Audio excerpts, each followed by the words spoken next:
Okay, here we have the pad holder that we've made.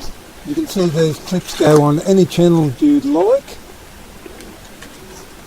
And here we have the Velcro where we put the pads on. We're using a microfiber mop pad which we've cut through the middle. At the end we'll show you how we've done it.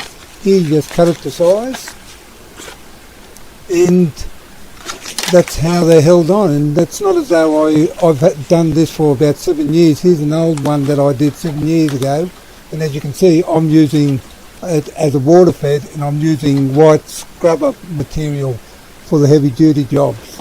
Here's a bigger one.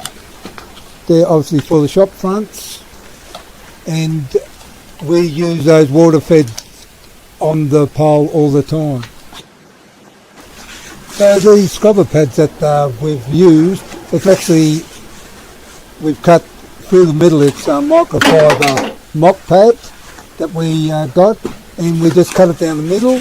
You can even double it up if you want. You can see the material here holds a lot of water as well. And I hope this helps, and as far as well, that's about it.